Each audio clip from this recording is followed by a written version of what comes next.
بسم الله الرحمن الرحيم. السلام عليكم ورحمة الله وبركاته. إن الحمد لله نحمده ونستعينه ونستغفره ونستهديه ونتوب إليه ونعوذ بالله من شرور أنفسنا ومن سيئات أعمالنا. من يهده الله فلا مضل له ومن يضلله فلا هادي له. أشهد أن لا إله إلا الله وحده لا شريك له وأشهد أن محمدا عبده ورسوله صلى الله عليه وعلى آله وصحبه ومن سار على نهجه واستنى بسنته إلى يوم الدين. اللهم إنا نسألك علما نافعا ورزقا طيبا وعملا متقبلا. اللهم علمنا منه ما جهلنا وذكرنا منه ما نسينا وانفعنا بما علمتنا وزدنا علما وارزقنا فهما. اللهم اجعل العلم حجة لنا لا علينا. اللهم ورثنا بهذا العلم خشيتك في الغيب والشهادة وجعلنا ممن يستمعون القول فيتبعون أحسنه. أما بعد، معاشر مسلمين, kaum muslimat, ikhwani wal akhwat rahimani wa rahimakumullah, dimanapun anda berada, alhamdulillah, selalulah bersyukur kepada Allah subhanahu wa ta'ala dengan memberikan pujian atas segala nikmat dan karunia-Nya yang terus Allah limpahkan. Kemudahan di dalam banyak hal, beraktivitas, beribadah, terkhususnya apabila Allah masih memudahkan kita untuk terus menjalankan perintahnya, menghambakan diri kepada Allah subhanahu wa ta'ala, maka bersyukur adalah sikap yang tepat untuk selalu hadir dalam kehidupan kita. Karena tanpa nikmat dari Allah, setiap kita adalah benda mati. Tanpa syukur dari Allah subhanahu wa ta'ala, setiap kita tidak akan bisa melakukan apapun dan tidak akan pernah merasakan kehidupan. Allah subhanahu wa ta'ala yang mengizinkan kita untuk bisa merasakan kehidupan ini. Allah subhanahu wa ta'ala yang melimpahkan segalanya dalam kehidupan kita. Hidup dan mati murni pemberian dan kehendak Allah subhanahu wa ta'ala. Semoga Allah subhanahu wa ta'ala memudahkan kita untuk bersyukur di atas segala nikmat-Nya, dan semoga Allah subhanahu wa ta'ala menjauhkan kita dari mengkufuri nikmat-nikmat-Nya. Allahumma amin ya rabbal alamin. Ahibati fillah, para pemirsa, saudaraku yang saya cintai karena Allah subhanahu wa ta'ala, salawat beriringkan salam tak lupa untuk selalu kita berikan kepada hamba kekasih-Nya, sosok manusia yang sangat mencintai umatnya.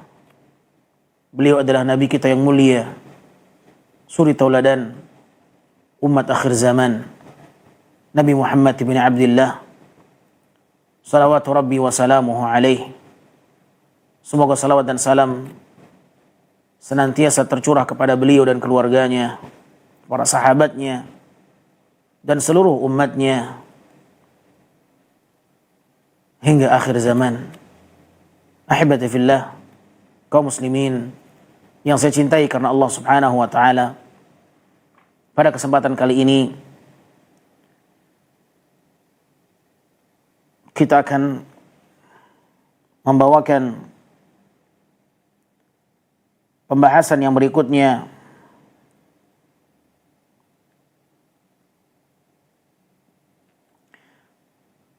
di dalam kitab yang dikarang oleh Al-Imam Al-Hafidh Diyauddin Muhammad bin Abdul Wahid Ad-Dimashqi Al-Maqdisi Al-Hambali rahimahullahu rahmatan wasi'ah. Pada kesempatan kali ini, judul yang akan kita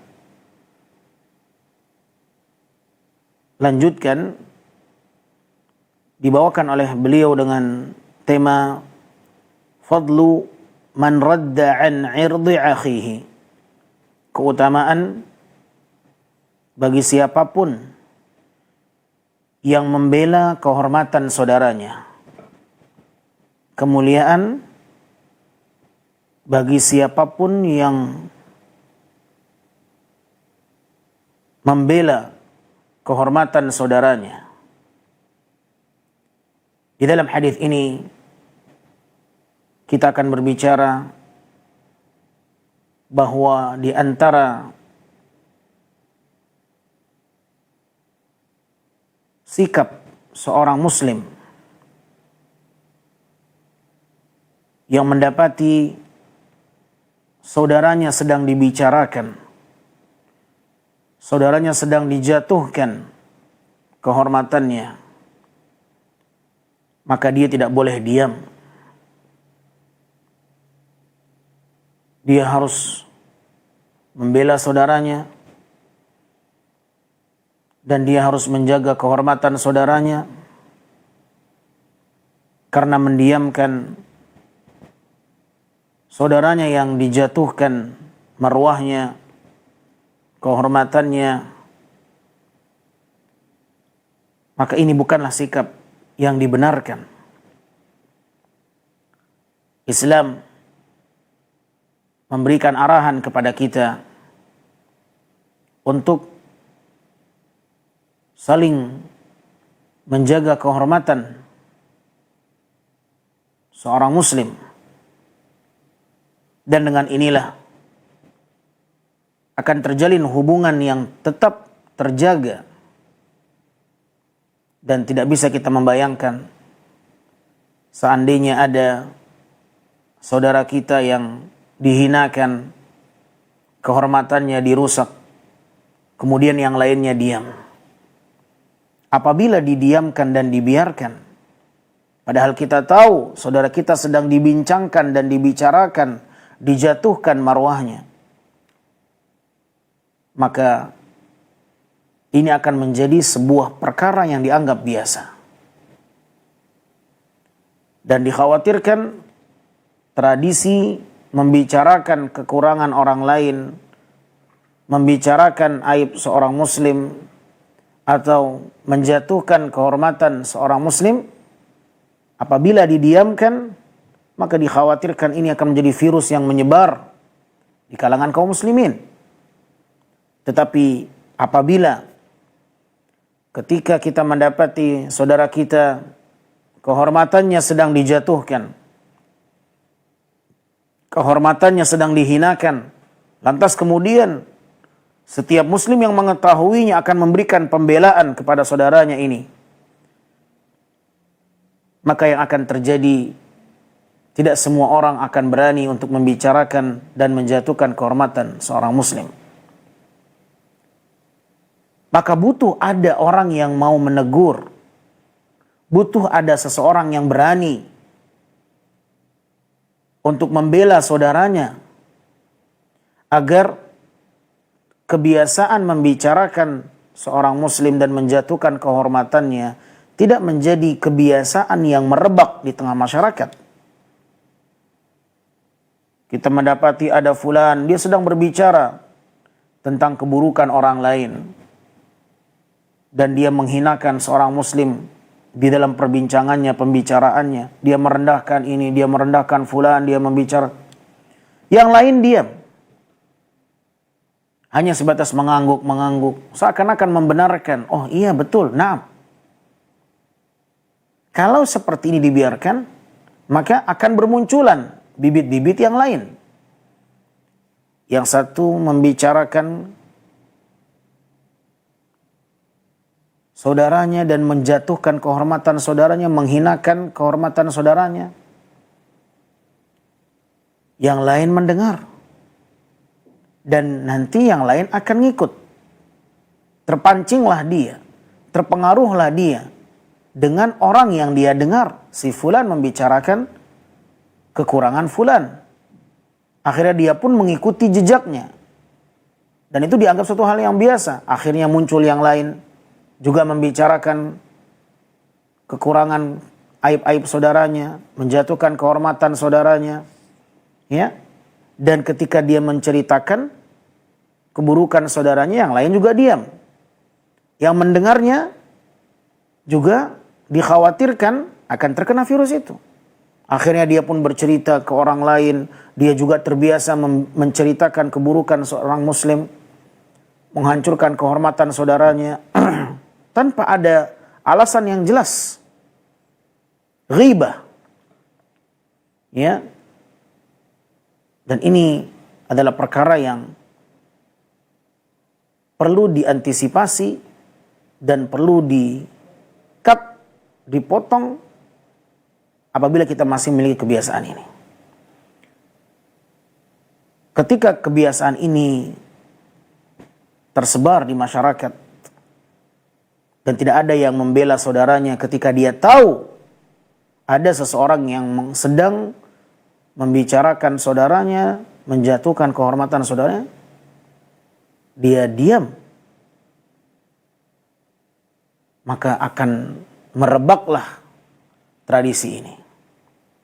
Akhirnya yang satu gosip ini, yang satu gosip tentang keburukan orang lain, yang satu gosip.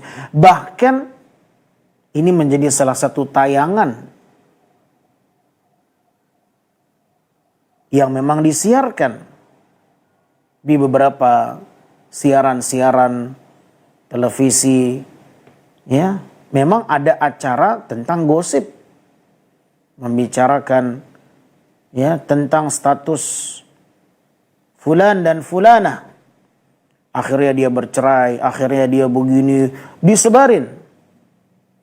Padahal kalau mungkin itu yang sedang dialami olehnya, dia tidak akan mau ini diketahui banyak orang. Tetapi dia sendiri yang menyebarkan itu. Dalam satu acara yang mungkin ini disebarkan di tayangan-tayangan televisi. Padahal seharusnya ketika ini adalah perkara yang mengandung privasi, dia tidak mau orang lain banyak tahu, tetapi dia menyebarkannya. Boleh jadi tayangan dan siaran itu membuatnya semakin tidak ridho dan tidak rela ketika statusnya, privasinya justru dibongkar, disebar di khalayak ramai. Dengan tayangan, dengan siaran yang tidak pernah mereka mendapatkan izin dari korban yang sedang dibincangkan oleh mereka. Namun karena tuntutan dunia, karena isu yang hangat terkadang membuat berita itu menjadi sesuatu yang dicari. Dia tidak pernah berpikir apakah menyebarkan isu ini, menayangkan berita hangat ini adalah perkara yang boleh atau tidak. Karena ternyata kandungannya bisa merusak dan menjatuhkan kehormatan dan reputasi seorang muslim. Dia tidak pernah berpikir sampai ke sana. Yang difikirkan olehnya adalah uang masuk. Bagaimana beritanya hangat, bagaimana orang banyak menonton siarannya, sehingga diharapkan tayangan ini bisa mengangkat, ya, nilai dari sang penyiar atau pemilik tayangan. Tidak pernah mereka berpikir apakah ini satu hal yang dilarang dalam Islam, ataukah ini sesuatu yang bisa mendatangkan ancaman perbuatannya ini.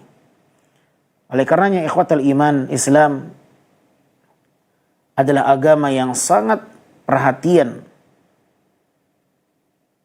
Dan di antara perhatian Islam terhadap kehormatan seorang muslim, ternyata Islam telah memberikan satu catatan bahwa menjaga kehormatan saudaranya, menjaga kehormatan seorang muslim adalah perkara yang sangat diperintahkan.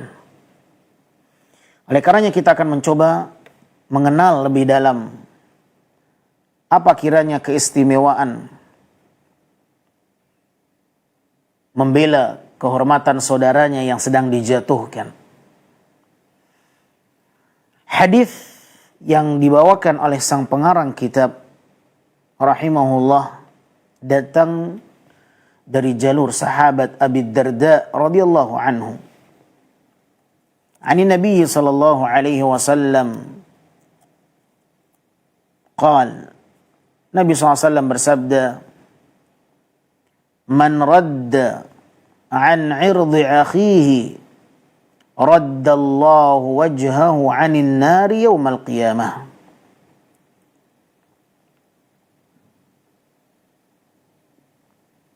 Nabi sallallahu alaihi wasallam mengatakan, barang siapa yang membela kehormatan saudaranya, maka Allah subhanahu wa ta'ala akan menjauhkan wajahnya dari api neraka pada hari kiamat. Barang siapa yang mencegah dan menjauhkan saudaranya dari hancurnya kehormatan dia, dia berusaha mencoba membela kehormatan saudaranya yang dihancurkan oleh sang pembicara, maka Allah subhanahu wa ta'ala akan menjauhkan wajahnya dari api neraka pada hari kiamat. Raddallahu wajhahu 'anil nari yaumal qiyamah. Subhanallah. Rawahu Tirmidzi wa qala haditsun hasan. Hadis ini diriwayatkan oleh Al-Imam At-Tirmidzi dengan sanad yang hasan. Ikhwatal iman, para pemirsa yang dimuliakan Allah subhanahu wa ta'ala,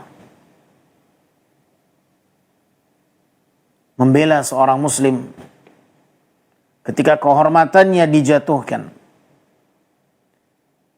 membela seorang muslim ketika wibawanya dijatuhkan, ternyata itu adalah amalan yang hebat. Itu adalah perkara yang luar biasa. Namun siapa di antara kita yang mau untuk membela saudaranya ketika kehormatannya dijatuhkan? Sebahagian kita mungkin hanya lebih memilih untuk diam. Sebahagian kita mungkin hanya sebatas menjadi pendengar. Dia tak peduli saudaranya dihancurkan kehormatannya atau tidak.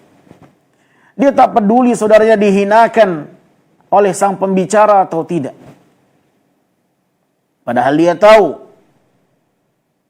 yang sedang dibicarakan adalah seorang muslim.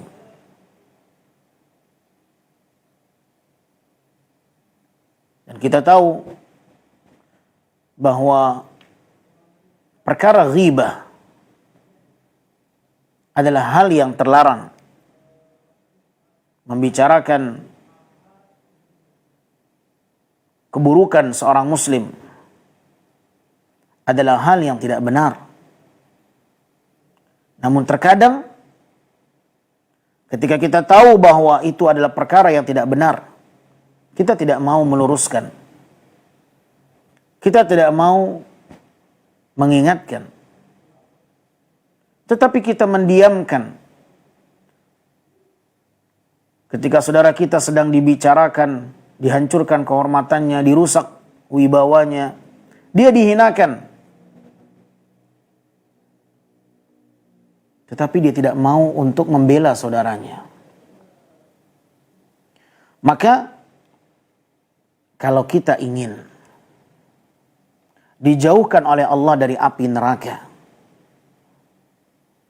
maka di antara salah satu pintunya adalah membela saudara Anda, membela seorang muslim yang sedang dibicarakan dan dirusak kehormatannya. Rasul sallallahu alaihi wasallam mengatakan, "Man radda an 'irdi akhihi." Barang siapa yang menolak perbuatan seseorang yang sedang menghancurkan kehormatan saudaranya.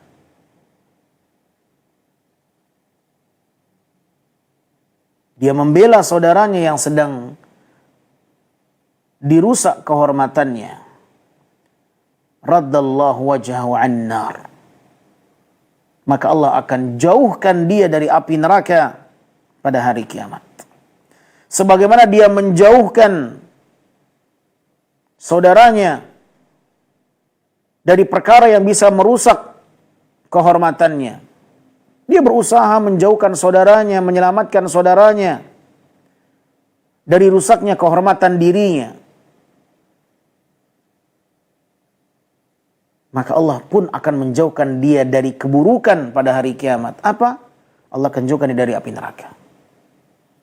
Perjuangannya untuk saudaranya di dunia akan dibalas oleh Allah Azza wa Jalla pada hari akhirat, di mana Allah pun akan menjauhkan dia dari keburukan sebagaimana dia menjauhkan saudaranya dari keburukan. Di dunia dia berjuang membela saudaranya, menjauhkan saudaranya dari segala keburukan. Ketika ada orang-orang yang berusaha merusak kehormatannya, dia menjaga membela saudaranya, dijauhkan saudaranya dari segala bentuk keburukan yang sedang menimpanya. Dia bela saudaranya, dia jauhkan saudaranya dari apa yang bisa membuatnya dihinakan di dunia ini. Maka Allah akan membalas perbuatan dia. Pada hari kiamat Allah juga akan menjauhkan dia dari api neraka. Allahu Akbar. Akankah kita diam? Akankah kita tidak mau peduli dengan saudara kita yang sedang dirusak wibawanya, dihancurkan kehormatannya, diinjak-injak reputasinya? Sedangkan kita tahu bahwa dia adalah bahagian dari kita, seorang muslim. Tidakkah ada kemauan kita untuk membelanya? Tidakkah kita bisa memberikan uzur untuknya? Padahal ini adalah amalan yang seandainya diperjuangkan oleh seorang muslim membela saudaranya agar kehormatannya tidak dicabik-cabik oleh siapapun yang membenci saudara kita, maka di saat itu perjuangan kita akan menjadi satu nilai yang Allah berikan balasannya di hari kiamat. Siapapun, saya dan Anda, ketika kita bisa membela saudara kita, seorang muslim yang sedang dihancurkan reputasinya, membela dengan sekuat tenaga, maka berusaha untuk membela. Dan berharaplah dengan membela itu, Allah juga kelak akan memberikan pembelaan untuk kita. Dijauhkan dari api neraka, Allah masukkan ke dalam surga. Allahumma amin ya rabbal alamin. Karena di dalam Islam itu tidak ada kebaikan sekecil apapun, melainkan ada balasan yang disiapkan oleh Allah. Ketika kita membela saudara kita, selama memang mereka pantas untuk dibela, ketika memang dia adalah orang yang pantas untuk dijaga kehormatannya, maka jaga dia. Maka di situ ada balasannya. Ma'asyarul muslimin, rahimani wa rahimakumullah. Bukan berarti kita membela siapapun. Tidak. Yang patut untuk kita bela, kita jaga kehormatannya adalah memang karena dia adalah orang yang patut untuk kita jaga marwahnya. Tetapi ketika dia adalah orang yang telah menzalimi kita, atau dia melakukan pelanggaran yang di dalam Islam sah dan boleh karena maslahat yang besar untuk dibicarakan keburukannya agar keburukannya tidak mengenai yang lain. Maka sebagaimana diterangkan oleh para ulama bahwa ghibah hukum asalnya adalah haram. Tetapi dalam beberapa hal itu boleh. Yang pertama, apabila seandainya dia termasuk orang yang terzalimi, sehingga dia mengadu, dia terzalimi, hartanya diambil, kehormatannya dia dirusak, maka dia tidak terima. Dia lapor. Dia lapor ke pihak terkait yang menangani masalah. Dia lapor ke pengadilan, dia bincangkan, dia sampaikan, fulan ini dia begini. Dia telah mengambil harta saya.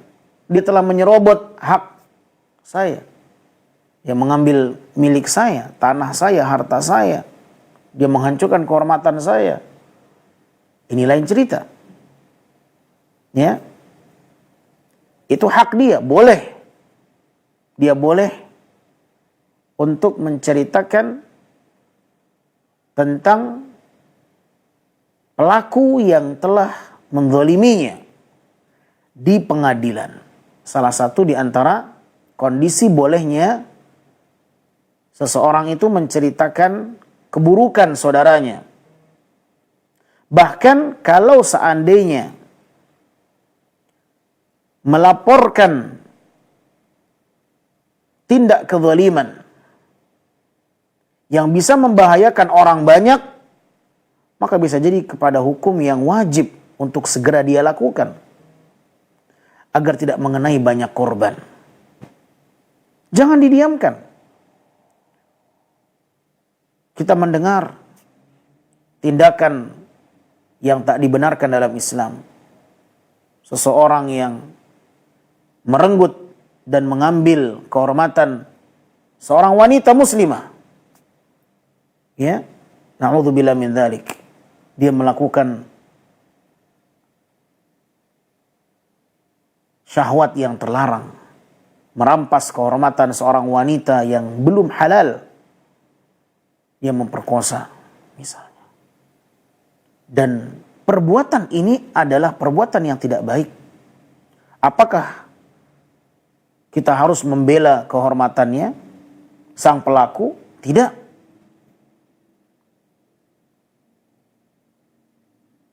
Kalau dia masih terus seperti itu dan dikhawatirkan kalau didiamkan dia akan semakin liar, kecuali apabila dia bertaubat kepada Allah Subhanahu wa taala. Sebagaimana kisah seorang sahabat yang meminta dirajam oleh Nabi sallallahu alaihi wasallam, bertaubat dari perbuatan zina. Nabi SAW ingin menutupi dia. Nabi SAW tidak ingin menghukum dia.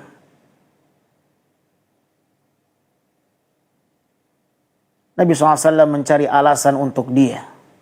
Mungkin itu terjadi karena ketidakwarasan akalnya, bukan karena keinginannya. Nabi mencari alasan untuk sahabat ini. Sebagaimana disebutkan dalam hadis dan riwayat. Nabi ingin menutupi aibnya, tetapi dia tetap memaksa untuk dirajam, sehingga akhirnya Nabi SAW merajam sahabat ini. Dan dia wafat dalam kondisi bertaubat, mengakui kesalahannya dengan kemuliaan yang didapatkan. Subhanallah. Tetapi seandainya ada seorang yang berzina atau dia memperkosa, wal'iyadzubillah, dia melakukan hal yang tercela, mengambil kehormatan seorang wanita dan membuat seorang wanita ini terhinakan dengan perbuatannya, dan dikhawatirkan apabila ini dibiarkan maka dia akan mencari korban yang berikutnya, maka jangan ditutupi, dilaporkan. Karena bukan lagi berbicara tentang mengenai hak dia untuk dijaga kehormatannya, tetapi lebih kepada menjaga kehormatan orang banyak atas perbuatannya kalau tidak ditindak. Karena dia telah melakukan kezaliman. Ya. Tetapi kalau seandainya dia ingin bertaubat kepada Allah dan tidak mengulanginya, dan dia telah menyesali perbuatannya, dan terlihat bagaimana penyesalannya, semoga Allah Subhanahu wa taala menerima taubatnya, maka dijaga kehormatannya. Jangan disebarkan keburukannya. Namun apabila terulang dan dia banyak memakan korban, maka butuh ada penanganan khusus yang membuat efek jera, sehingga dia harus dilaporkan dan orang harus khawatir dengan keberadaannya. Karena apabila dia memakan kembali korban, maka tentunya ini akan mendatangkan kecemasan di masyarakat. Maka tidak masalah, ya, kehormatannya dibicarakan dengan tujuan maslahat yang lebih besar. Karena kezalimannya yang sudah merebak, kesalahannya dan pelanggarannya yang meresahkan banyak masyarakat, agar orang lain tidak menjadi korban yang berikutnya. Atau contoh lain, dia adalah orang yang suka berhutang tapi tidak pernah bayar. Nah, ini banyak terjadi di masyarakat kita. Ya, suka minjam uang ke sini, minjam uang ke sini, minjam uang ke sini, tapi nggak pernah dibayar. Ketika kita tahu,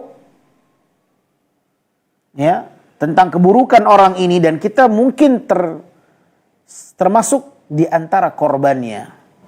Dia punya utang sama kita nggak dibayar.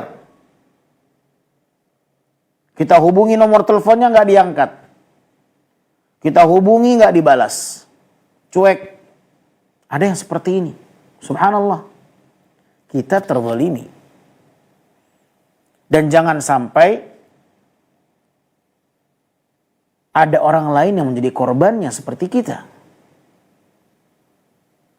Maka tak kala kita mendapati ada fulan yang sedang membicarakan pelaku atas kezalimannya yang selama ini dilakukan, dan kita tahu memang benar pelaku ini berbahaya,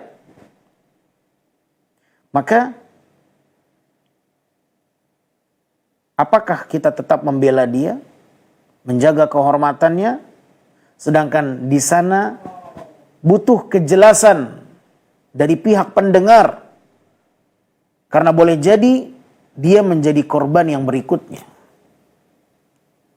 Maka tatkala kita mendengarkan ada seorang yang berbicara, fulan, dia ini suka minjam uang, jangan kau pinjamkan ke dia, dia ini orang yang tidak pernah bayar hutang. Saya pernah, uang saya dipinjam, nggak pernah dibalikkan. Saya hubungi dia, saya telepon dia, nggak pernah mau dia balas, nggak pernah dia mau angkat. Kalau engkau berikan dia pinjaman, khawatir nanti engkau akan diperlakukan sama sebagaimana dia memperlakukan saya. Diantisipasi dari awal, maka tidak masalah. Ya,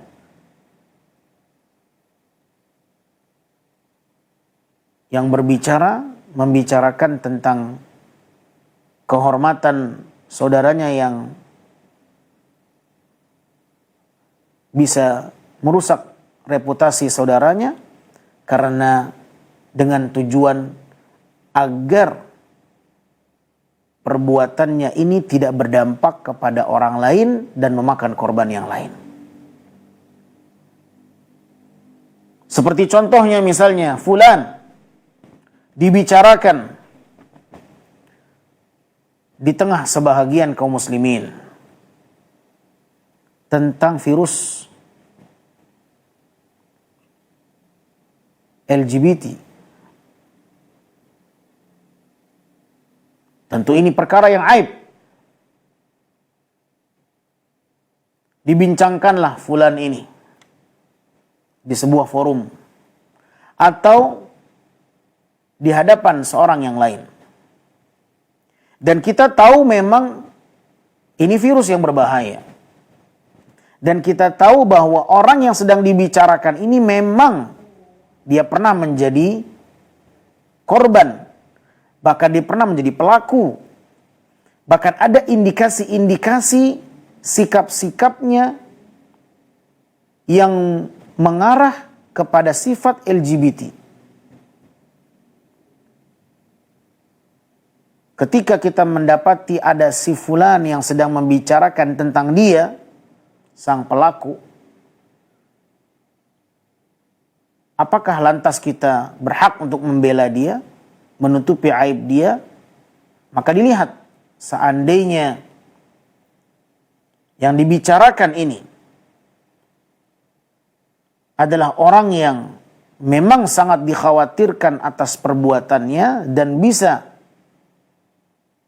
menyebar perbuatannya dan akan memakan korban yang lain, dan tidak ada perubahan dalam dirinya untuk bertaubat kepada Allah setelah diingatkan, masih saja dia melakukan aksinya yang itu adalah melanggar kode etik agama dan undang-undang, maka demi kemaslahatan ya, dia tidak boleh dibela.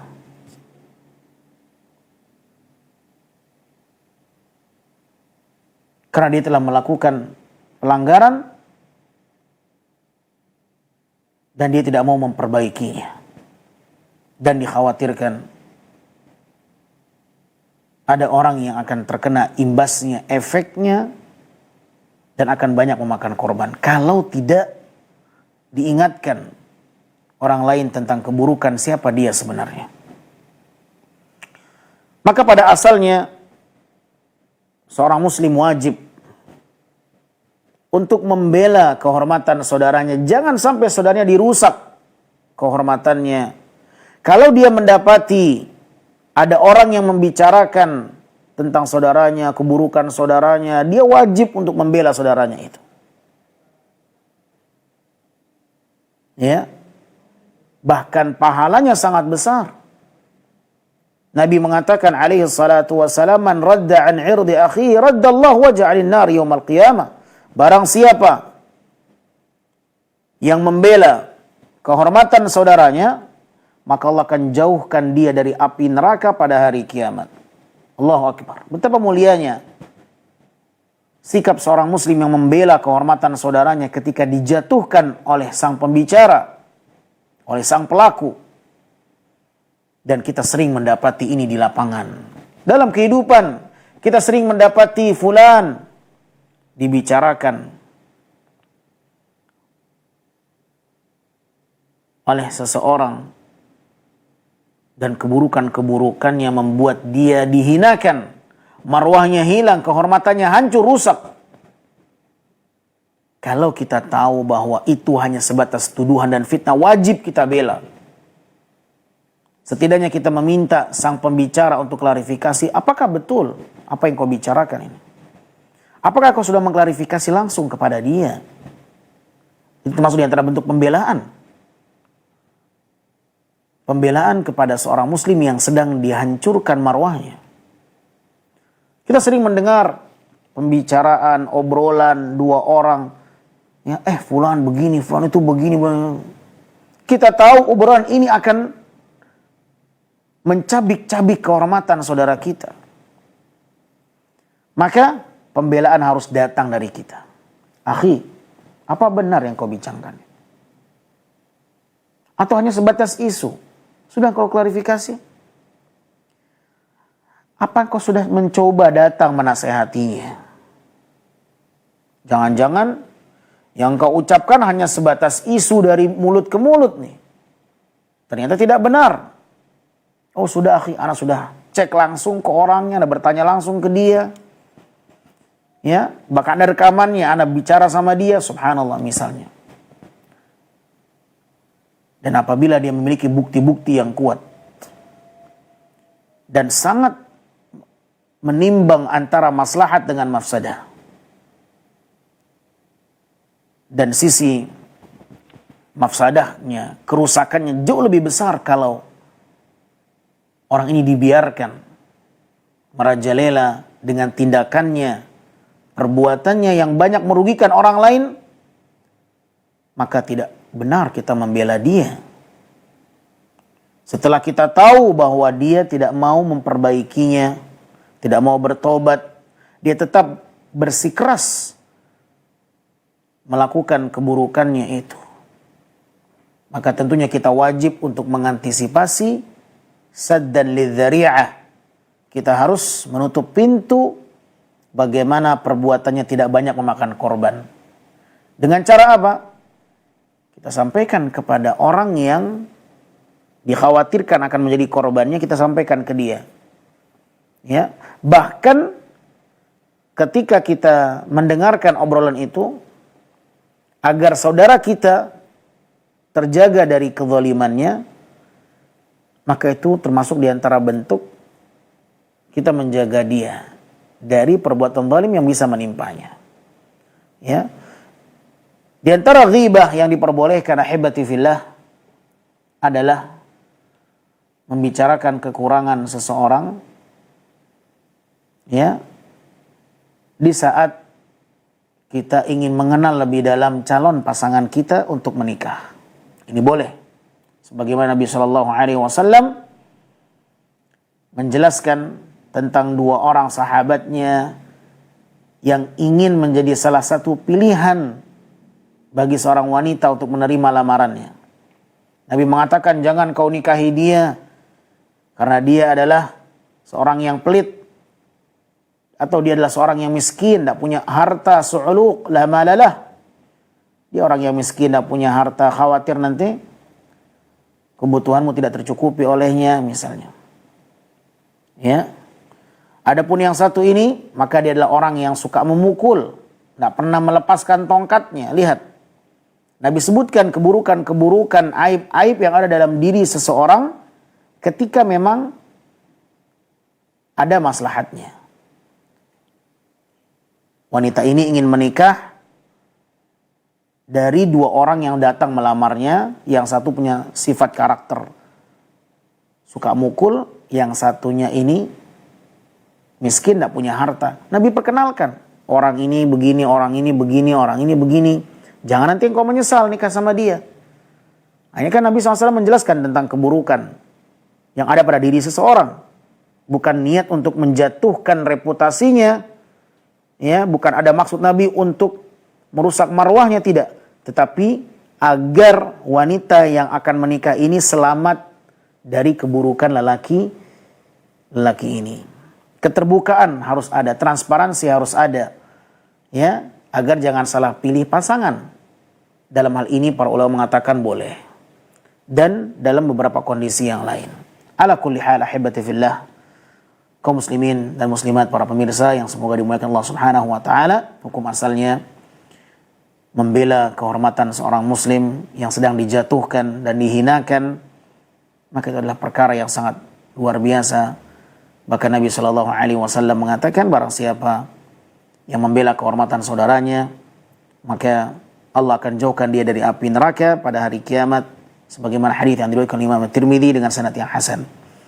Ya, namun seandainya apabila ada sisi maslahat yang jelas, bukan sesuatu yang samar-samar, bukan sesuatu yang masih meragukan, ya, tentunya dengan pertimbangan yang matang, karena apabila kita termasuk orang yang ikut dalam mensukseskan saudara kita yang sedang dijatuhkan reputasinya, maka dikhawatirkan kita juga akan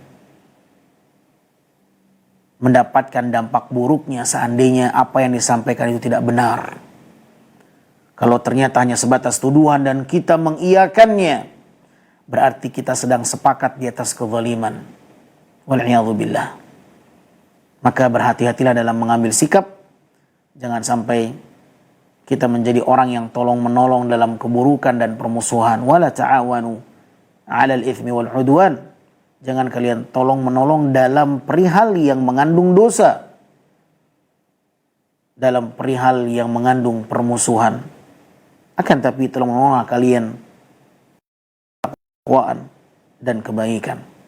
Semoga pembahasan singkat ini dapat memberikan faedah untuk kita semuanya agar lebih berhati-hati di dalam bersikap, dan hendaknya setiap kita memiliki keberanian untuk memberikan pembelaan terhadap saudara kita yang sedang dirusak kehormatannya.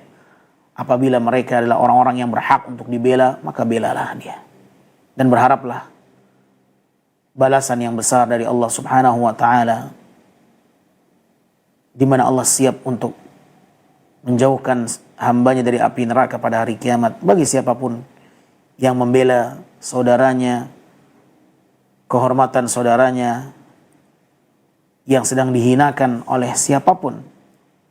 Semoga bermanfaat. Wassallallahu wasallam ala nabiyina Muhammadin wa ala alihi wa sahbihi wasallam.